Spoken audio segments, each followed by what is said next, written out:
किरण और मेरे साथ जुड़ रहे हैं ज्योतिषाचार्य पंडित अमित पांडे जी। हम लेकर हाजिर हैं आपका खास प्रोग्राम प्रश्न कुंडली, जहां आपको मिलता है आपकी हर समस्या का ज्योतिष समाधान। नौकरी और बिजनेस को लेकर के क्या कहते हैं आपके सितारे, नई जॉब, मकान, प्यार या कार का सपना सच होगा या नहीं होगा, आपके तमाम प्रश्नों के जवाब हमारे इस खास शो में मिलेंगे। आपकी हर समस्या का ज्योतिष समाधान बताएंगे पंडित अमित पांडे जी, और आपका बहुत बहुत स्वागत है सबसे पहले पंडित जी। और देश के जाने माने ज्योतिषाचार्य हैं, तो चलिए शुरू करते हैं प्रश्न कुंडली। और प्रश्न कुंडली में सबसे पहले शुरुआत आचार्य जी हम जो है आज के पंचांग से करना चाहेंगे। देखिए, आज है 10 मार्च 2025, दिन है सोमवार और फाल्गुन के महीने की शुक्ल पक्ष की एकादशी तिथि है। आज प्रातःकाल की वेला में 7:44 तक। नक्षत्र आज पुष्य रहने वाला है 12:51 मध्यरात्रि तक, मतलब 11 मार्च की 00:51 तक। योग की बात करूं तो आज शोभन योग है दोपहर की वेला 1:57 तक। करण बिष्टि है 7:44 AM तक, और यह बिष्टि करण जब होता है तो भद्रा भी होती है, तो भद्रा भी है, लेकिन चूंकि प्रातः काल की ही वेला में समाप्त हो जा रही है तो भद्रा इतना प्रभावी नहीं रहेगा। सूर्योदय के कुछ घटी बाद ही भद्रा का प्रभाव समाप्त हो जाएगा। 7:44 तक ही बिष्टि है, उसके बाद जो है बव करण जो है 7:55 सायंकाल तक रहेगा। शुभ मुहूर्त की बात करूं तो आज का जो पहला सबसे दिव्य और शुभ मुहूर्त है वह रहने वाला है 12:08 से लेकर के 12:55 तक। यह अभिजीत मुहूर्त है। अभिजीत का मतलब होता है जो भी कार्य करो उसमें विजय प्राप्त हो। व्यापारियों के लिए, कारोबारियों के लिए लाभ कमाने की दृष्टि से, फाइनेंशियल जो है करेक्शन करने की दृष्टि से जो चौघड़िया है लाभ की, वह दोपहर के समय में, अपराह्न के समय है 3:29 से 4:58 तक। यह लाभ की चौघड़िया है, खास करके व्यापारियों, कारोबारियों के लिए।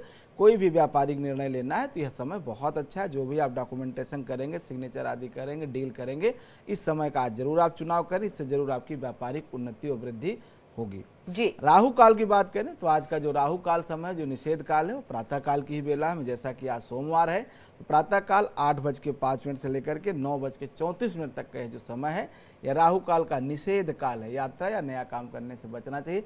अच्छी बात है कि मंडे के दिन प्रातः काल की बेला में राहु काल होता है, तो सारे काम लगभग 9 बजे के बाद ही ऑफिस वगैरह खुलते हैं, लेकिन 9:34 तक यह राहु काल रहेगा, तो 9:34 तक नए कार्य इत्यादि से बचना चाहिए। चूँकि आज सोमवार है तो सोमवार के दिन पूर्व दिशा की यात्रा नहीं करनी चाहिए। पूर्व दिशा का दिशाशूल होता है, दिक्सूल कहा जाता है। तो अगर आपको पूरब की तरफ जाना है तो आप लगभग 14 कदम आप उत्तर की तरफ जाएं, उसके बाद आप दाहिने मुड़ के पूर्व की यात्रा कर सकते हैं। चंद्रमा कर्क राशि में गोचर कर रहा है आज के दिन, और जैसा आप जानते हैं कि अभी भी सूर्यदेव कुंभ राशि में गोचर कर रहे हैं, और अभी अगले 2-3 दिन और जो है कुंभ राशि में सूर्यदेव रहने वाले हैं। जी आचार्य जी, ये तो आज के पंचांग की आपने बात की है, जिसमें कौन सा काल सही है, कौन सा नहीं है, किस दिशा में जाना चाहिए, नहीं जाना चाहिए, ये तमाम चीज़ों का आपने जिक्र किया है। लेकिन अगर मैं मंत्रों की बात करूं, क्योंकि देखिए मंत्र उच्चारण के साथ अगर आप दिन की शुरुआत करते हैं तो आपका दिन बहुत अच्छा होता है। तो आज के लिए शुभ मंत्र कौन सा? आज चूंकि जैसा मैंने बताया कि प्रातः काल की बेला में एकादशी है, एकादशी के दिन तुलसी के पूजन का, तुलसी का बड़ा विधान बढ़ जाता है। जैसा कि आप जानती हैं कि तुलसी का विवाह भी एकादशी के बाद ही हुआ था, जो कि कार्तिक मास में एकादशी आती है। इसी तरह से आज भी माता तुलसी को ही प्रणाम करके, माता तुलसी की ही पूजा करके दिन की शुरुआत करनी चाहिए। और मंत्र जो मैंने लिया है माता तुलसी से ही लिया हुआ है। महाप्रसाद जननी सर्व सौभाग्य वर्धनी आधि व्याधि हरा नित्यम तुलसी तुम नमोस्तुते।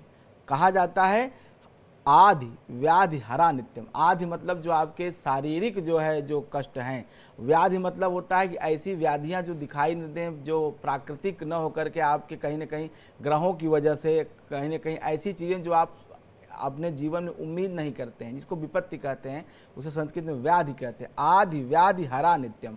आधि को भी नष्ट करिए, व्याधि को भी नष्ट करिए, तुलसी तुम नमस्तुते। ऐसी तुलसी को मैं बारंबार प्रणाम करता हूँ। इसी मंत्र का उच्चारण करिए, तुलसी पूजन के साथ दिन की शुरुआत करिए। महाप्रसाद जननी सर्व सौभाग्यवर्धनी आधि व्याधि हरा नित्यम तुलसी तुम नमोस्तुते। यह तुलसी माता को प्रणाम करने का मंत्र, इससे जरूर आप तुलसी का पूजन करिए।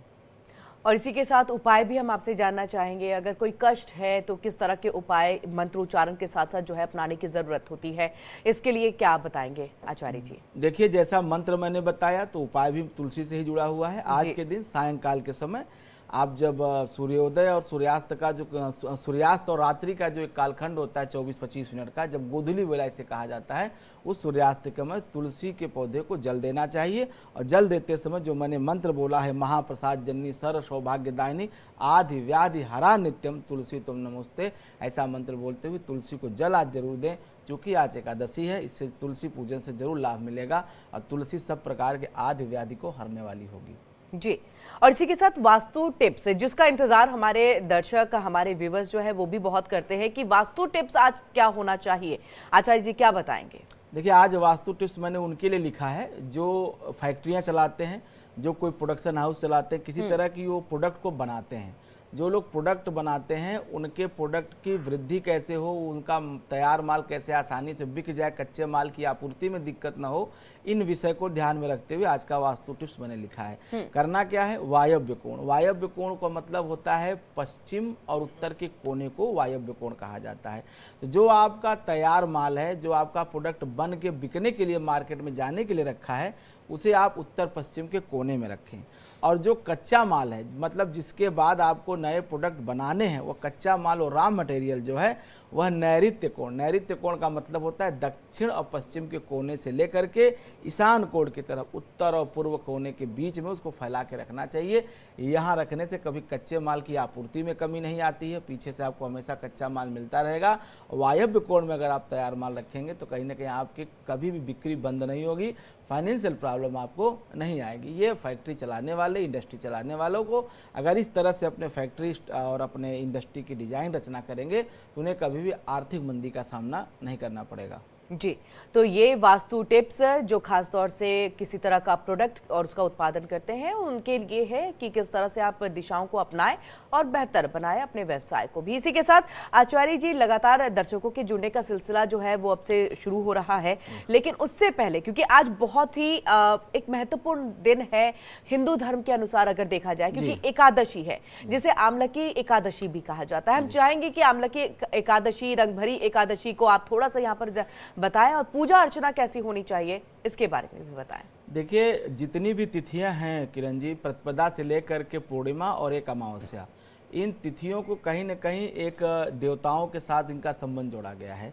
और एक देवताओं के निमित्त इन तिथियों को बताया गया है। जैसे कि ये जो एकादशी है, ये कहीं न कहीं एकादशी श्रीहरि विष्णु के निमित्त, और जितनी भी एकादशी हैं, ये 24 एकादशी होती हैं कुल 12 महीने में, 24 की 24 एकादशी श्रीहरि विष्णु के ही किसी न किसी रूप स्वरूप से संबंधित रखती है। जैसा कि आप जानते हैं कि आज जो ये फाल्गुन शुक्ल पक्ष की एकादशी है, इसको आमलकी एकादशी कहा जा रहा है। आमलकी एकादशी का ये मतलब ये है कि इस दिन जो है, आमलकी का मतलब आंवला होता है और आंवले का दान, आंवले की एक होती है जैसे अक्षय नवमी होती है, उसी तरह से ये जो है आमलकी एकादशी का महत्व कहा गया। जैसे अक्षय नवमी का होता है कि आपने जो भी कार्य किया वो कभी नष्ट नहीं होता, उसी के प्रकार, उसी के समान यह आमलकी एकादशी फल देने वाली कही गई है। और एकादशी का बहुत महत्वपूर्ण है। और आंवला शास्त्र में कहीं न कहीं, आयुर्वेद शास्त्र में वात, पित्त, कफ तीनों को नियंत्रित करने वाला माना जाता है। तो इसके साथ साथ आज के दिन भगवान श्रीहरि विष्णु का पूजन करना चाहिए। भगवान श्रीहरि विष्णु के साथ साथ माता तुलसी का पूजन करना चाहिए। और सबसे बड़ी बात, एकादशी के दिन व्रत रखना चाहिए जो भी वैष्णव जन हैं, जो कि श्रीहरि विष्णु के भक्त हैं। तीसरी बात, सालक ग्राम की पूजा का विधान एकादशी के दिन किया गया है। सालक ग्राम की शिला होती है, जो गंडकी नदी में शिला प्राप्त होती है, उनके सालक ग्राम माना जाता है। और सालक ग्राम मान करके, श्री विष्णु का स्वरूप मान करके, उनका तुलसी पत्र, चंदन, धूप, दीप नैवेद्य से पूजन करने का विधान एकादशी में भगवान श्री विष्णु का किया गया है। जी, हमारे साथ दर्शक जो हैं जुड़ चुके हैं। सबसे पहले आज के अपने दर्शक को हम लेते हैं। दुर्गेश है, असम से हमारे साथ जुड़ चुके हैं। दुर्गेश जी, आपका बहुत बहुत स्वागत है। क्या जानना चाहते हैं आप आचार्य जी से? प्रणाम पंडित जी। जी, आशीर्वाद। मैं अपने बच्चे के बारे में